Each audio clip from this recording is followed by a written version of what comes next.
नमस्कार, आप देख रहे हैं तेज लाइव न्यूज। मैं हूं आपके साथ महिमा शर्मा।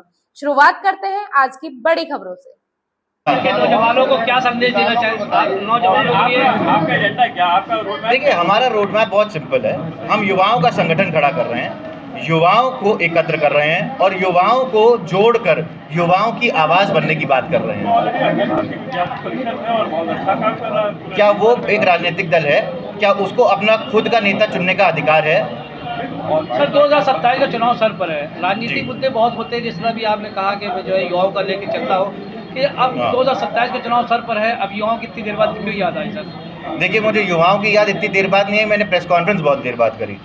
हमारा संगठन बहुत दिनों से लगातार धीमे धीमे, और ना तो हमारे पास सीजेपी की तरह फंडिंग है और ना हमारे पीछे कोई इतना बड़ा व्यापारी खड़ा है कि हम एक साथ ही संगठन खड़ा कर सकें। आज की तारीख में जितने भी पॉलिटिकल पार्टियां हैं वो लगभग सेक्शन इनकम टैक्स का फायदा उठा के सब ब्लैक को व्हाइट करती है, तो आप भी कर सकते हैं। देखिए, तभी ये नवयुवक दल है ना, तभी युवाओं के लिए सत्यता और साक्षरता की बात करता है, युवाओं की पढ़ाई की बात करता है, युवाओं के आगे आने की बात करता है। वो नवयुवक दल का कोई मुद्दा इस समय इस विषय पे प्रेस कॉन्फ्रेंस नहीं है। भारतीय जनता पार्टी में है।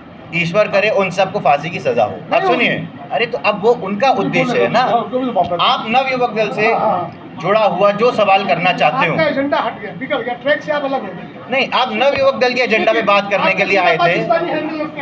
पूरा देश और पूरी दुनिया सीजेपी को सपोर्ट कर रही है।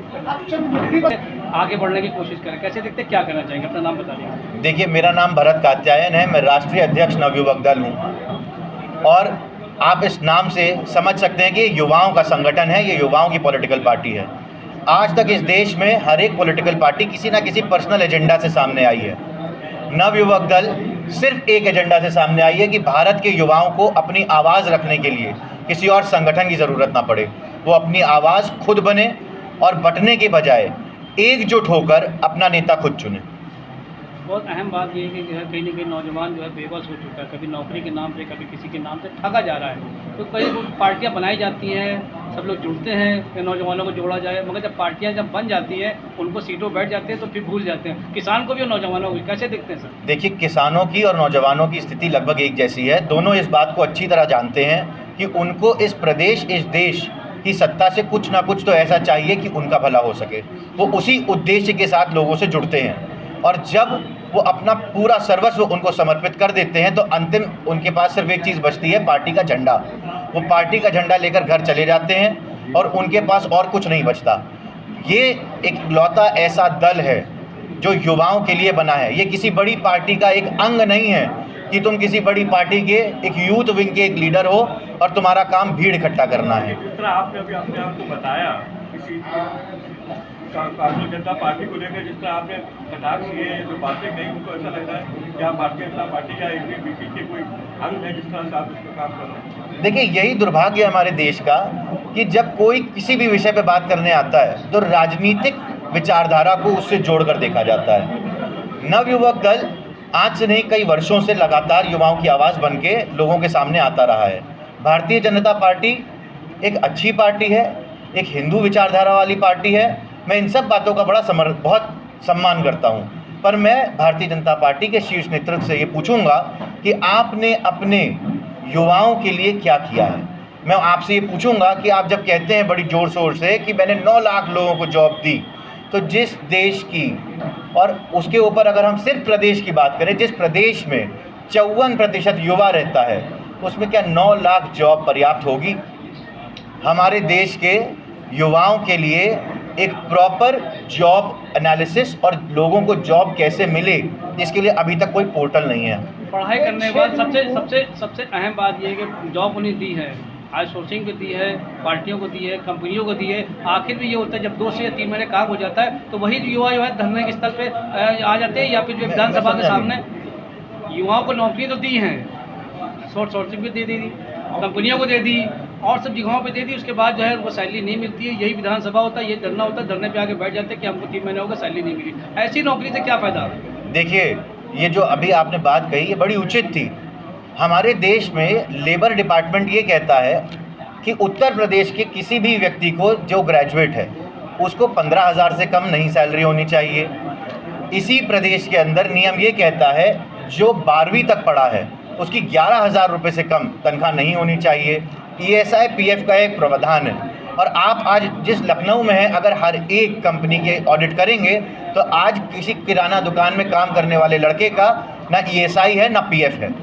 तो ये हमारे देश की दुर्भाग्यपूर्ण स्थिति है कि यहाँ सब कुछ होते हुए भी सिर्फ करप्शन और लोगों की नीच सोच की वजह से उन लोगों को, युवाओं को देने में कष्ट है। और नवयुवक दल इसके लिए आवाज़ उठाएगा, युवाओं के साथ खड़ा होगा। देश के chief justice of India justice Suryakant ने एक शब्द से इस देश के सोए हुए युवाओं को जगा दिया, उनकी अंतरात्मा को जगा दिया।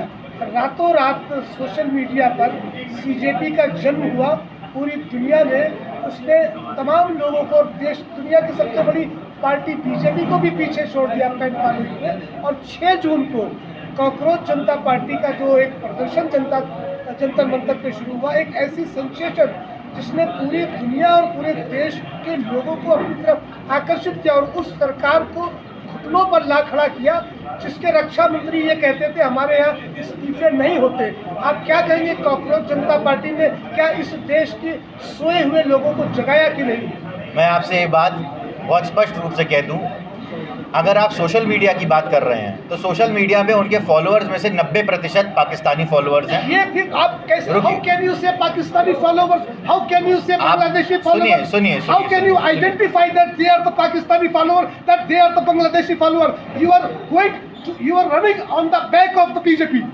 ठीक है, ये आपका अपना एक पर्सनल, सुनिए, आपने सवाल किया, आपने एक सवाल किया, आपने सवाल किया, उसका जवाब सुनिए। That you are trying to put up. No, आप जिस सोशल मीडिया की बात कर रहे हैं मान्यवर, उस सोशल मीडिया में टूल्स होते हैं। आप एक काम करें, आप जाएं, बात कर रहे हैं, सुनिए, जिस टूल की हैंडलर्स की बात कर रहे अरे हैं। मान्यवर, आप बात तो सुनेंगे, आपने बात बोली, अब सुनिए। आप सोशल मीडिया के उस टूल का इस्तेमाल करें जो एनालिसिस करता है कि इस पर्टिकुलर पेज के कितने फॉलोअर कहाँ के हैं। आपके सामने एक सत्य और क्लियर पिक्चर आएगी। उस पिक्चर में आप ये देखेंगे, उस एनालिसिस में देखेंगे कि कितने प्रतिशत कौन है। उसका टूल का इस्तेमाल करके सिर्फ और सिर्फ मेरे जैसे अनगिनत युवाओं ने नहीं, सबने ये देखा है कि 90% उसके फॉलोअर्स पाकिस्तानी थे। अब रुकिए, आगे सुनिए। आप जिस CJP की बात कर रहे हैं, उस CJP का जो सबसे बड़ा सपोर्टर दल है उसका नाम है SFI, student federation of India. SFI का जन्म किस चीज़ के लिए हुआ?